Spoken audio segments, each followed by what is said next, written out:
Nap टाकण्यासाठी तुम्हाला NPS टाकावं लागेल. काय टाकावं लागतं? नेटवर्क पॉलिसी सर्व्हर हे टाकावं लागतं. एनपीएस टाकल्याशिवाय नॅप म्हणजे नॅप तिथूनच कॉन्फिगर करावं.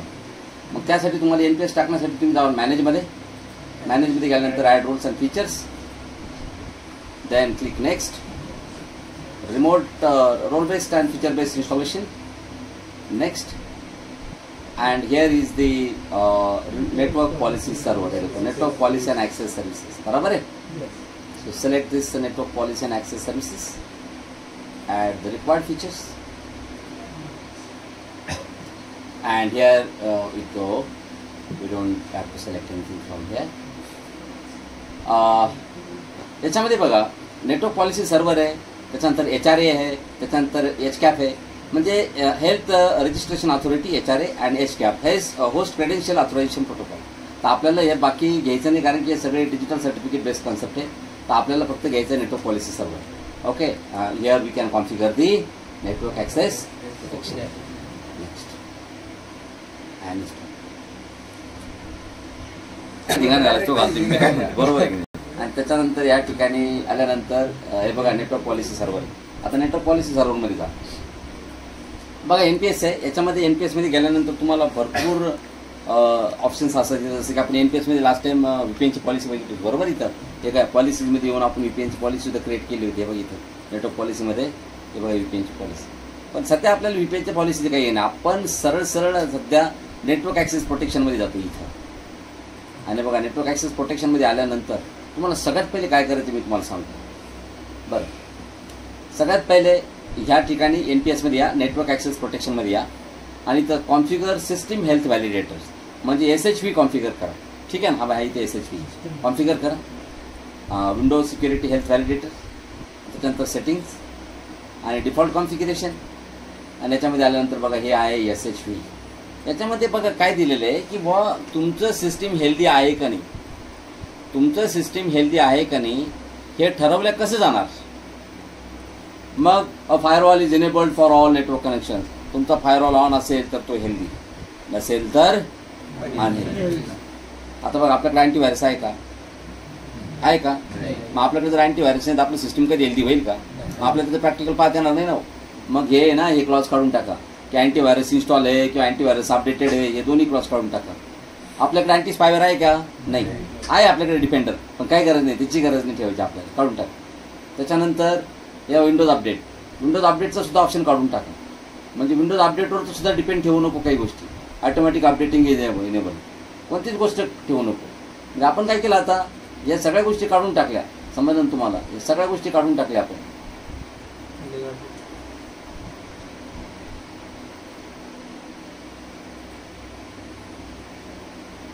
बरं, हे विंडोज 8, विंडोज 7, विंडोज विस्टासाठी आहे. विंडोज XP साठी पण सेटिंग आहे, पण आपल्याकडे XP नाही, त्यामुळे XPची सेटिंग करू नका, काही गरज नाही. म्हणजे काय होतं बाय डिफॉल्ट काय करा, हे झाल्यानंतर NPS वरती आहे. हे इथे NPS वरती आले का? इथं आल्यानंतर बघा कॉन्फिगर नॅप नावाचं ऑप्शन आहे का? इथे या कॉन्फिगर नॅप. मग इथं तुम्हाला नॅपची पॉलिसी बनवावं लागते. नेटवर्क कनेक्शन मेथड काय आहे? तर नेटवर्क कनेक्शन मेथड आहे आपला DHCP. काय आहे? आपण DHCP साठी नॅप बनवतो. मी तुम्हाला म्हणलं हे सगळे these are called as a NAP enforcement. काय आहे? हे बघा DHCP आहे, त्याच्यानंतर IP-SEC आहे, IEEE 802.1x वायर आहे, वायरलेस आहे, VPN आहे. काल तुम्हाला सांगितलं पण मी, रिमोट डेस्कटॉप गेटवे आहे. तर आपण बघतोय DHCP. We are going to study about the DHCP. मग ते काय करेल आता? ते काय करेल बघा, 6 पॉलिसी बनवतो. नॅप DHCP नावानं पॉलिसी बनवतो. ह्या ठिकाणी किती या पॉलिसीजमध्ये गेल्यानंतर कनेक्शन रिक्वेस्ट पॉलिसीमध्ये पॉलिसी बनल, नेटवर्क पॉलिसीमध्ये पॉलिसी बनल, बरोबर आहे की नाही? 3 ठिकाणी पॉलिसी बनतात. तर next radius client. Radius client म्हणजे दुसरं काही नाही, DHCP सर्व्हर. कोण?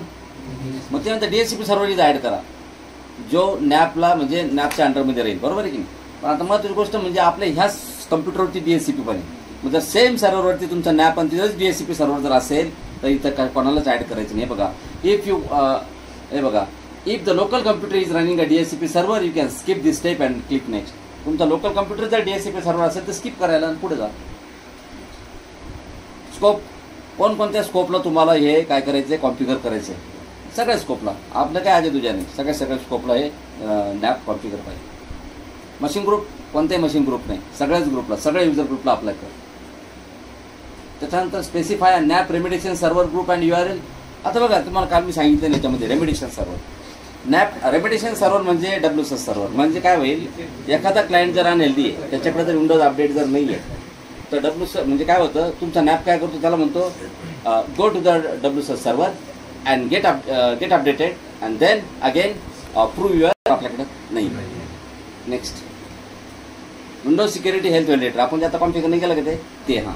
इनेबल ऑटो रेमिडिएशन नाही, ऑटो रेमिडिएशन करू नको. क्लायंटने तर काय होईल माहिती का, आता ऑटो रेमिडिएशन जर ऑप्शन जर सिलेक्ट केला ना, तर आपण काय करणार, थोड्या पूर्वी त्या क्लायंटचा फायरवॉल ऑफ करणार आहे.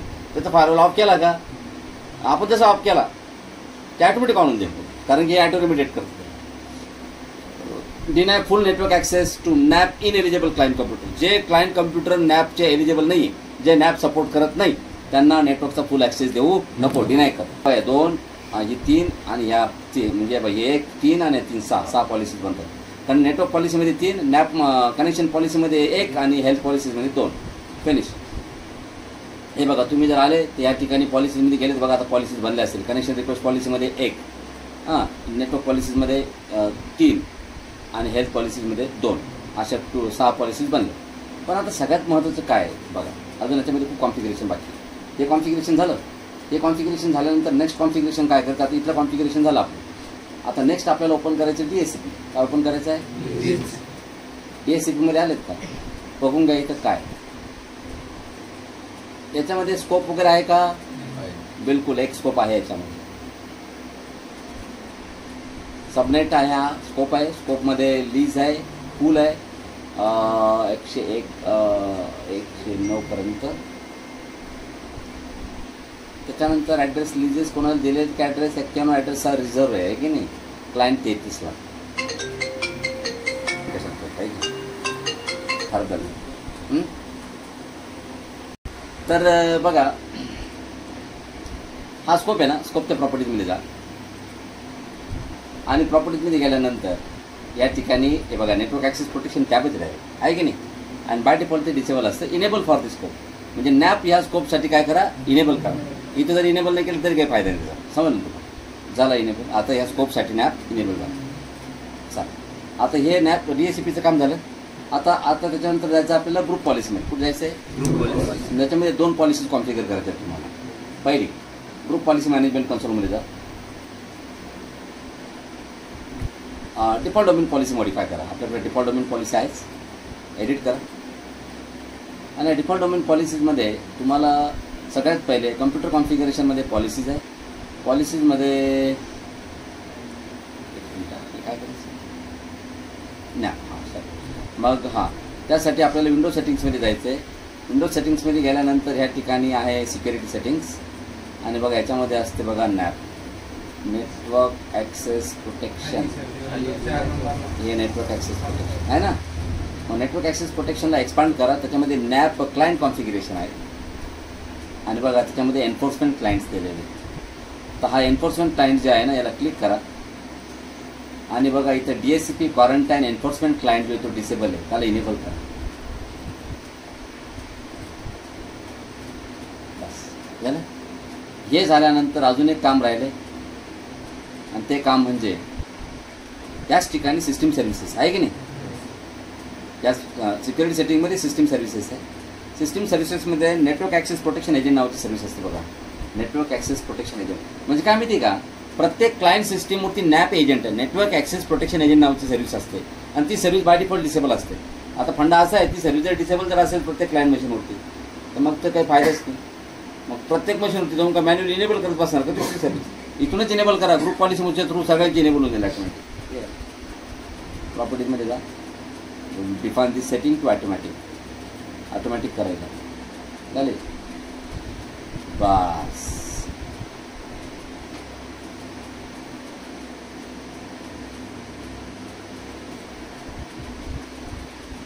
बंद करा, पुन्हा बंद करा. आणि या ठिकाणी तुम्हाला कमांड द्यायची आहे GP. ग्रुप पॉलिसीमध्ये चेंज केला तर obviously it will take some time. And if you don't want to take some time, then you have to issue the command GP apply. So it will apply the group policy TFC. All right. I am going to start this client. कारण की आपल्याला काय करायचं माहिती आहे,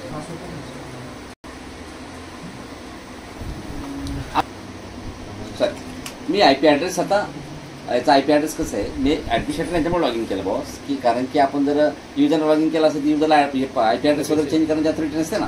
याला manual I P पाहुणे कळत तुम्हाला, याला मॅन्युअल आय पी. तर आपल्याला मॅन्युअल आय पी काढायचं आहे. And we just want get the I P address from the DSCP server. चला, तर DSCPला आय पी ॲड्रेस देईल का आता हे आपल्याला बघायचं आहे. Just go to the command prompt.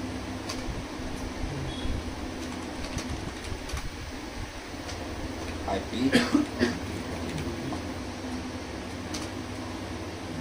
it's Afifa.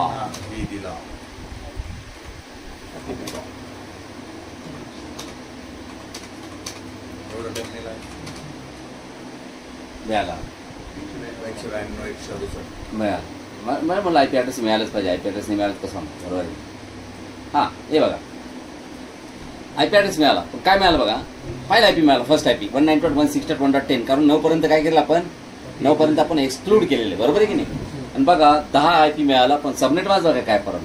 255.255.255.255 limited. याला काय म्हणतात, I P address limited I P. म्हणजे तुम्हाला जो आय पी ॲड्रेस दिला त्याच्यामध्ये त्यांनी तुम्हाला गेटवे दिलेला आणि बाय तुम्ही बघा आपल्या DSCP मध्ये गेटवे पण देणार येतो, पण याला दिला का नाही दिला, याचं कारण तुम्हाला सांगतो. याच्यावरती फायरवॉल ऑफ. काय ऑफ आहे, चला आपण एक काम करू आता, त्याचा फायरवॉल ऑन करू.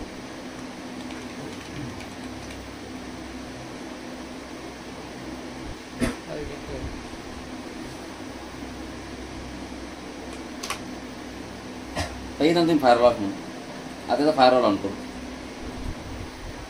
Turn it on, turn it on and again turn it on for all connections.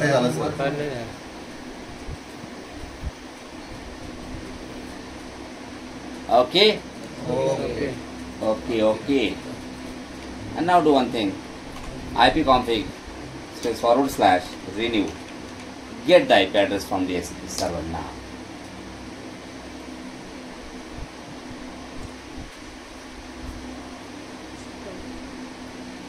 Practical has been successful.